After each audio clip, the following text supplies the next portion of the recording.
মমতা বন্দ্যোপাধ্যায় তারা আজকে কার্গিল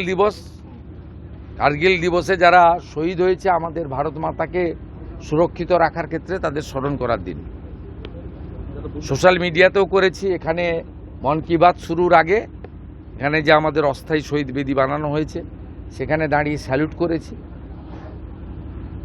তাদের সমস্ত বিদেয়ী আত্মার অমরত্ব প্রার্থনা করি এবং অটল বিহারী বাজপেয়ীজির নেতৃত্বে ভারতবর্ষকে সুরক্ষিত রাখা এবং বিদেশি শক্তিকে পরাস্ত করার যে ঐতিহাসিক বিজয় ঘটেছিল সেই দিন আজকের দিন গোটা দেশ শ্রদ্ধার সঙ্গে শহীদদের স্মরণ করছে এবং গর্বের সঙ্গে কার্গিল বিজয় দিবস পালন করছে।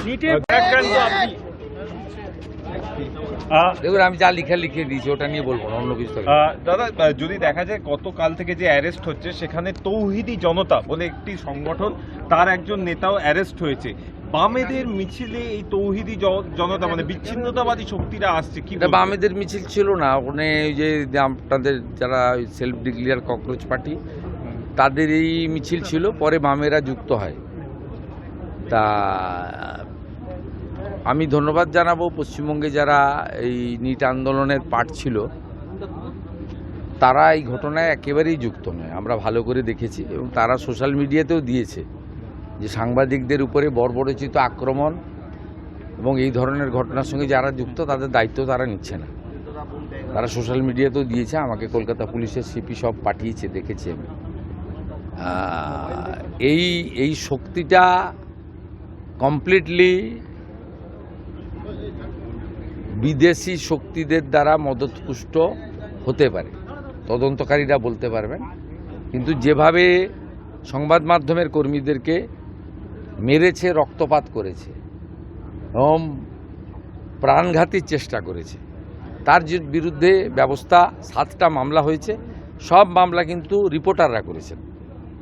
পুলিশ 2-1টা সুমোটো মামলা করেছে, কিন্তু রিপোর্টাররাই এগিয়ে এসে করেছেন। এই প্রথম পশ্চিমবাংলায় রিপোর্টাররা বছরের পর বছর ধরে আক্রান্ত হয়েছে।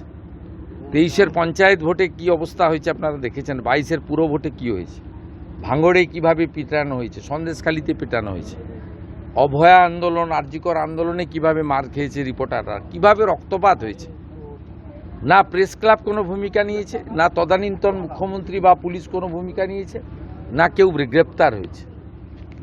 কিন্তু এবারে আপনারা দেখেছেন আমরা গণতন্ত্র চতুর্থ স্তম্ভ শুধু ভাষণে বলি না, কাজও করি। আমি তৎক্ষণাৎ পিজিতে ছুটে গেছি এবং রিপোর্টাররা সাহস পেয়েছে, তারা এগিয়ে এসে এফআইআর করেছে, মেডিকেল করেছে, গ্রেপ্তার হয়েছে 14 জন।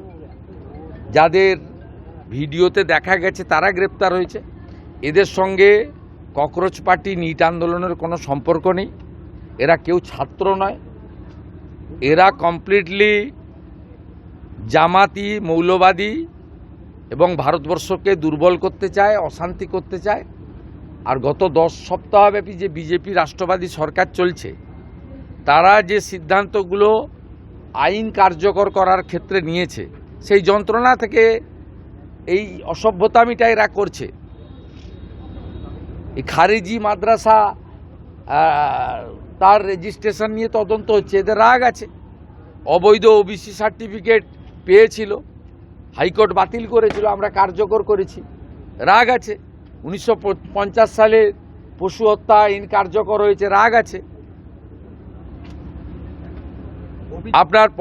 আপনার আমাদের সাউন্ড পলিউশন নিয়ে আমরা কিছু বিধি নিয়েছি, এদের রাগ আছে। এই লোকেরা এইসব করতে এখানে এসেছে।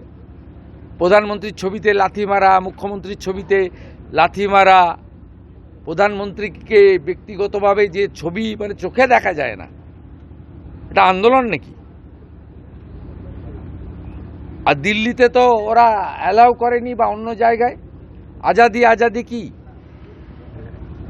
এবং কেউ তো ন্যাশনাল ফ্ল্যাগটাই ধরতে জানে না, উল্টো দিকে ধরে রেখেছিল।